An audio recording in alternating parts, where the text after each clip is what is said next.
Did you know that 90% of your thoughts today are the same as yesterday? Your thoughts are just echoes of your environment and past experiences. What if the stories in your head are the reason you feel stuck? In this video, you are going to find out exactly why you should not trust all of your thoughts that are going on. And I think this is important because a lot of people, we can have thoughts, a story that's going on up here in our head, and we believe every single word that it says, positive or negative. And I want to show you why you shouldn't. So firstly, just to have the understanding that when we are born, we are this blank canvas, and how we learn to walk, talk, and get around in the world is we learn from our environment.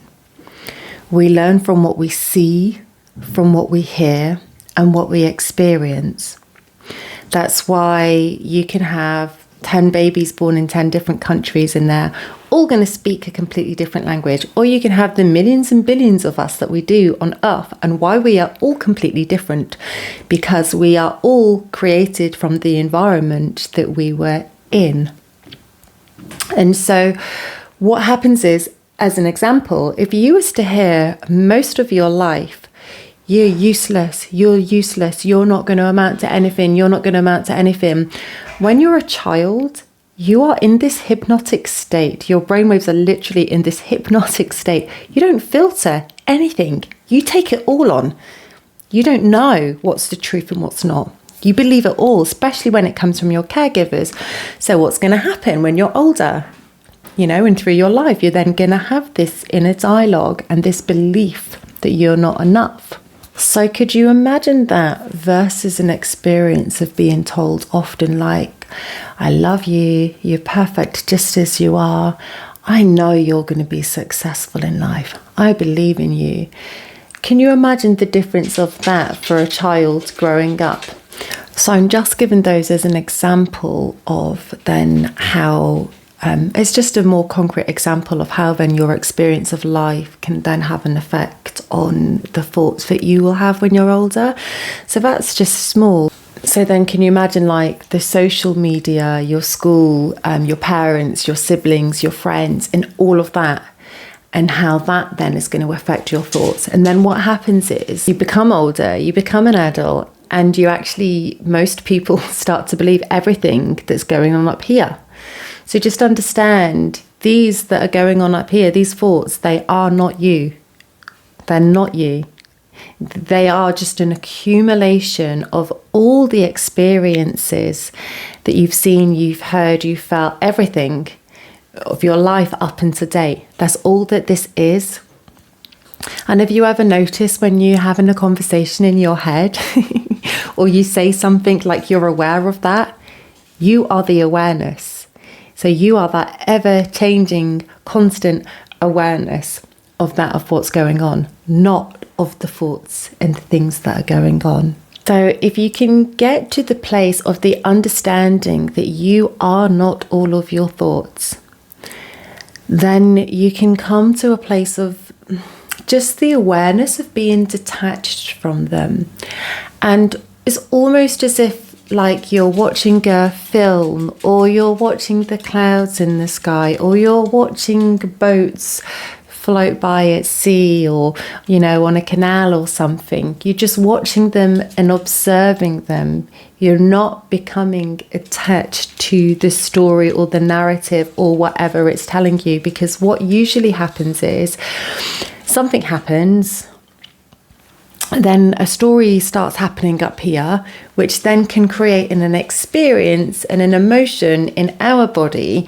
And we then believe all of this and feeling this. And, some people can actually get in a loop and just stay feeling in a really crappy place, especially if they're in a bad relationship or with parenting or work and things like that.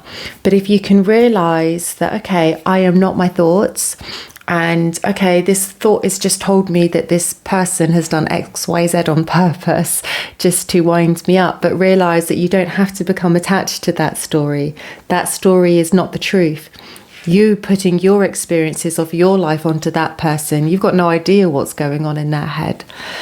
You don't know why they're doing it. You don't actually know. And so just start to become detached from that. And one good thing that I feel is good anyway, that I do, if there's a particular situation, and if the thoughts bring me a negative feeling in my body, then I actually know not to trust it, not to trust the thought. So I then might ask myself, okay, how would this person, like how might my mum, how might Wayne Dyer, how might Louise Hay, how might Neville Goddard, like how would these people experience this situation? What might they say about this situation and this experience, so that I can then allow myself to get away from my perception of it because of my experiences and see it from somebody else's.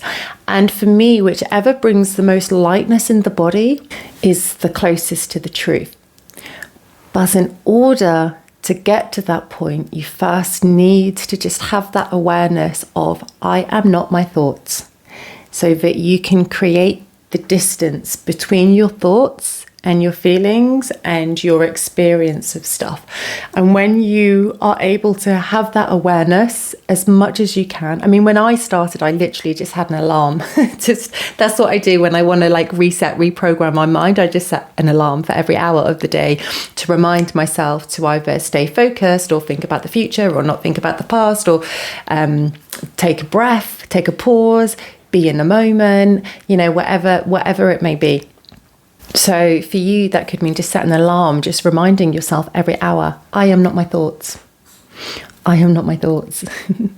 just until it kind of just kind of stays with you, where you don't need to have that alarm, and then it will just allow you to have that natural detachment from them, or start to just experience them in a different way. And I feel when you do that, you are less on this unconscious pattern and ride of emotions through life, and you actually can go through a lot more steady, because you're in a lot more control of what thoughts you're allowing to cycle and create emotion in your body, which actually could be very happy, very sad, very angry, very whatever. And you can stop that roller coaster of emotion. Please share anything that's either been helpful or something that you might have particularly struggled with that somebody else might be able to help with, or something that you actually might be able to help somebody else with. Because yes, as I said in the last video, sharing's caring. Right, so much love and blessings. Thank you so much. Bye.